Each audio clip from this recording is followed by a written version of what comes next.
Let's talk about how to make whip stitch piping. I have an example here of some piping that I put on this little dress using whip stitch piping. You can see that it is just self-piped really, and then I have added the whip stitching using DMC.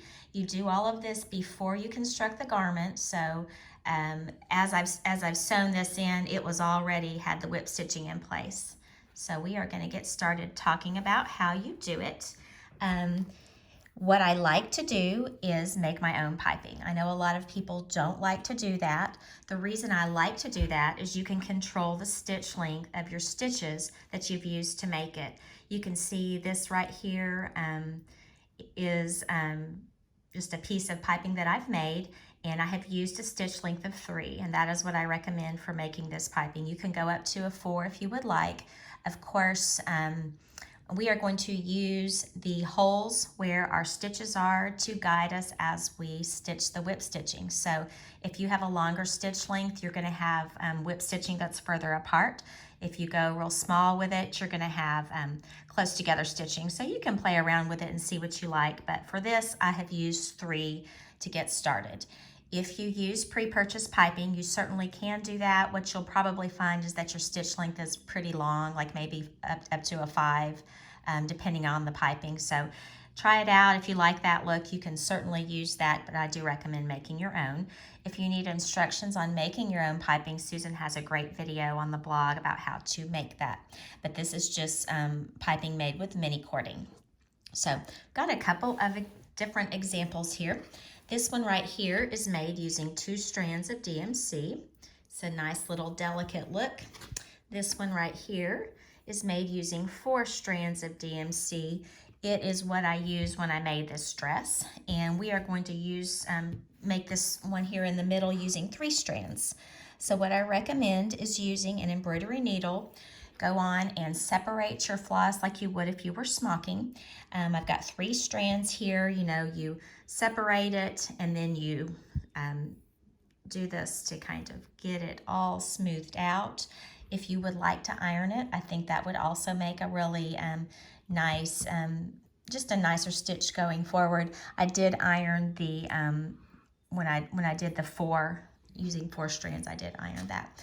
But what you do is you get your piece of piping out, and see, looking at the little stitches here, I am just going to stick my needle right in one of the holes right here at the very end where the machine stitches are from my piping, and I'm going to leave my knot just right here on the top. And then all I'm going to do going forward is just skip a stitch. So I have skipped this stitch right here, and I moved down to the second space, and I went through with my needle. And I'm just going to keep going around. Since I'm right-handed, I've got you know, my cording on my piping on the right side. If you were left-handed, I'm assuming you would do this the opposite direction. But all you do is just continue to pierce through, going around, and it wraps that DMC around your piping. And it keeps it a nice consistent length from each other because we've got, we are following these little holes. Now you don't want it to be cinched up super duper tight where it's actually, you know, stretching and hugging, hugging your cording too much, but you don't want it to be loose either. Just a nice snug fit on there is what is best. And so this is the basic way you do it. And you can, you know, try out using 2 or 3 or 4. You can see, you know, sometimes one of them may become a little separated like that just did, and I just pulled it and straightened it out. It's kind of a lot like smocking. Now I can do this in my hands just like this, and or I usually end up doing it that way, I'll say. One option to make it a little bit easier would be to go and put this end under your presser foot on your machine and just you're not actually going to sew with your machine, but that would hold it in place and give you, you know, some security as you are sewing down. That is one thing you could do. You could also put it in a clipboard if you wanted to do that to help secure it. But you're just going to keep going down all the way the length of what you are going to pipe. Now my suggestion would be that as you are piping, that you divide up the things that you are piping into small pieces. For example, on this little dress here, I had both collars that were piped, I had the yoke, I have both sleeves here actually, and then also the back yokes. So each of these individual pieces, I stitched my whip stitching just within that piece. So I measured how much piping I was going to need for my collar, and I just did the whip stitching on that section and put it aside. So I have a separate piece for each thing. It would be really cumbersome to do one long piece because you would have such long DMC for one thing. And also if you're doing a long piece, kind of like with smocking, as your threads go through the fabric, you know, they tend to wear down and get a little bit thinner. So it's better to work with shorter lengths, and that's what I totally suggest that you do. So we have done so we have an example here of 2, 3, and 4. Another thing to consider, and this is totally optional, when you're doing a collar, what I like to do is make my piping mirror image each other. So as we spiral around on the DMC, you know, this is the way we did it, and it goes from left to right in an upward fashion. But if we want to mirror image, we have to go the other direction for at least one piece for our second collar. So there are a couple of different ways you can do that. What I usually do, and this isn't one that's going to end up being mirror imaged of this, you can see that the stitches, as if I put them together, they mirror image each other, which this is the way they would be if you had two collars. So, but if I looked at it this way, you can see they're going opposite directions. The way you do that is simply you start from the bottom. Have your knot in the front, and you're gonna start here, and then you're just gonna move up as you do your stitching. So when I did this little pink dress, I really just, the only one that I did that I had to do the opposite direction was the second collar. Everything else went the same direction. And this is all just personal preference. It is totally fine if you do everything going the same direction, but it is something to be mindful of so that you just kind of have a plan and know what you're doing. But this is the way that you do it. You just start at the bottom from the front if you want one piece to go in opposite direction for a collar.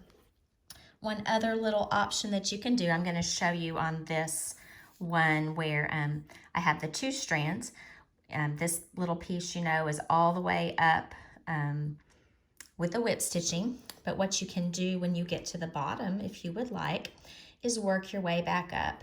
And it adds another really cute effect. And I'm just gonna work my way up, putting my needle back into the stitches where I was before. And you can see it kind of makes a zigzag look as you're going up. And this makes a really, really cute trim for a collar. I could especially see this on a boy's collar. I love doing this because you can really personalize something and use colors that might be hard to find. But you can see how nice that little look is too. So we have our regular whip stitching, and this one is just going up using the same thread going up the opposite direction. But it's a little bit of an X on the end and a zigzag on the side. So that's also a really nice option that you can use if you wanted to do this. The only other thing that I want to say about whip stitch piping and sewing with it, actually when you get to constructing it, putting it into the garment, is that, you know, it is possible that you're going to cut that knot off at the end, wherever it is. Actually, this piece, yeah, it has a knot in it still. You know, it maybe get to be where as you're constructing, you've cut the knot off.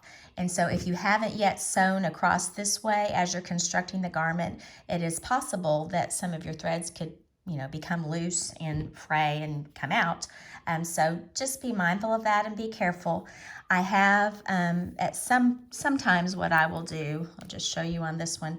You know, most of the times when you're sewing with piping, you're going to pull your cording out a little bit when you get to the end of a seam, wherever you're going to join it across here with something else. So you will pull your cording out for, 1/4 of an inch, 3/8 of an inch or so, and then pull it back to where you have this section right here that doesn't have any cording. Sometimes what I will do at that point is go ahead and stitch just right across here going this direction with my sewing machine, and that will hold your whip stitching in place too, so that hopefully it won't come unraveled as you're working. I haven't ever had a problem with it coming unraveled as a garment's being worn, because the end of the stitching is always, stitched in place right through here. But as you're constructing the garment, that certainly could come loose there, and you just have to be careful. And that's actually the case if you purchase piping that's been whip stitched. I know there is still some of that available on the market. That's also something that happens with that you have to be careful with. But anyway, I think this is a good start. Just practice and play with this little technique. It is easy and pretty fun to use, and really lets you personalize an outfit the way you would like to. Anyway, share what you have made. We love to see your creations, and I will see you next time.